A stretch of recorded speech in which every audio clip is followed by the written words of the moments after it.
things. My name is Gershan, Gershan Barnard. Yeah. What I'll be talking about in today's video, it is it is actually something which is very close to my heart. What do I mean when I say that? Now, today's topic, it has to do with reading, or people recommending books to each other, or just people reading books. Let's just say something to do with reading or whatever, right? This is the thing, I was recommending a book to someone, and then obviously I don't recommend books to people, because the books that I read are obviously dangerous, powerful books, books that I try to hide away from the public. Otherwise they would know how I'm thinking, which doesn't give me an advantage or an edge, right? But this is the thing, I recommended a book to someone, and this is the thing, they came back and said, yo, it's a mind-blowing book, like blah blah blah, it's an interesting book. And I was actually very disappointed by that. I was very disappointed. This is the thing, a chick once told me about a book she read. Obviously I also read the book, and then she's like, yo, this book, it is flipping awesome, it's a great book, blah blah. And I was disappointed. Now you might ask yourself, why is it that people would go read a book, whether it's a book they chose or a book I recommended? They would read the book, they would come back, they would tell me how awesome the book is, and I would be disappointed. That should be your question, which is a obvious and decent, not to mention fair question, right? Why would you be disappointed? And this is the reason why I'm disappointed. When you are reading a book, let's say for instance you are reading a book on finances or whatever, right? It's awesome to walk away and say, hey, this is a great book, blah blah blah, but you have to look at the economy within which the advice, the financial advice or whatever is given. Does that make sense? Because if you look at the GDP of, let's say, the United States, now referring within the global arena, if you were to compare, let's say, the GDP of Africa or South Africa to, let's say, America, obviously these two things, they don't add up. Does that make sense? So if you read a book where, let's say for instance, a bunch of guys were in, let's say, Silicon Valley, they started like a company and this company became a $1 billion company, blah blah blah, and then you're like, okay, so how can we replicate that here in South Africa? It's simple. You don't replicate that in South Africa. Why do I say that? Because you don't have as many millionaires or billionaires or venture capitalists or whatever it is that you want to call these people. That's what I'm saying makes sense. Plus, the economy, it doesn't favor such entrepreneurial pursuits. What do I mean when I say that? We had in South Africa a sort of a chat app, whatever, called Mixit. Guess what? Mixit didn't make it mainstream. In fact, it died. No one even knows what happened to Mixit. We don't even know who invented Mixit. Does what I'm saying make sense? Right.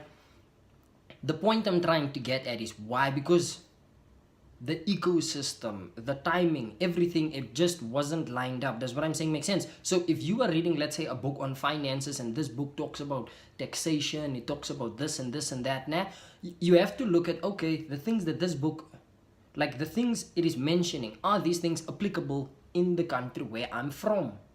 It's the same as, let's say, the advice you are being given. How practical is it? If an author, let me not make a long story. Let me put it to you like this, when you are reading a book, this is how I want you to think. As you are reading through the book, let's say you are done with chapter 1. Obviously, you are now going to reflect back on chapter 1 and you'd be like, okay, what did I get from chapter 1? If you've made notes or whatever, fantastic, fine. But this is the thing that I'm trying to emphasize here, because I'm not trying to make this a long video. The point I'm trying to get at is, when reading a book, you are supposed to, with every step you take, as you are journeying through the book page by page, you are supposed to ask yourself, what are the limits of the author? What is it that the author doesn't know? Like, you are supposed to look for their intellectual weaknesses or whatever. You are supposed to look at their shortcomings as to say, wow, this author was actually trying to say 1, 2, 3, 4, 5. But what they don't know is that 4 and 5 actually contradicts each other, or let's say they are saying 1 2 3 4 5, but this is the thing, one can only be true if 1 2 3 4 5, meaning if 1 2 3 4 5 isn't true, then one is invalid. And if you, that's how, because now what you are doing is now you are engaging in what I call critical thinking, the process of critical thinking. And this is what is important, because I've read a massive amount of books, and all of these books were flippin' awesome, they were well written. But then end of the day, I was like, okay, I can only take 1 or 2 things from the book. Why? Because the economy of our country doesn't allow this and this and this and that. Where I would look at an author making a specific argument, but then I'm like, no, but this argument, this is the limitations of the argument. It's like in mathematics, you have a theorem, which is basically a type of truth.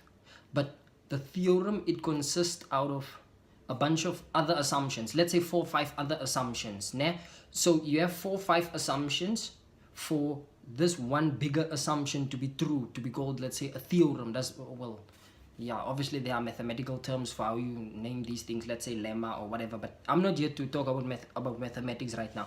The point I'm trying to get at is, for a theorem to be true, typical example, if you look at Pythagoras' theorem, what is the assumption? The assumption is that you are referring to a right angle triangle.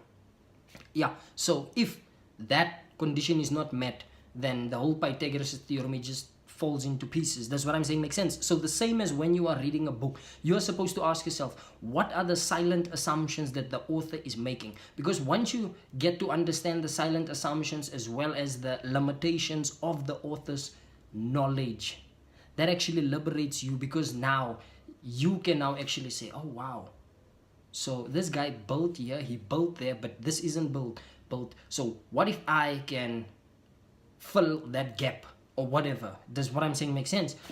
Yeah, I'm fully aware of the fact that what I'm saying, it might be very confusing to some. I'm speaking and I'm just pulling ideas out of nowhere, but yeah, hopefully if you just sit down and you think about what it is that I'm saying, then yeah, you'd be able to better appreciate the point it is that I'm trying to convey. So yeah, thanks, take care.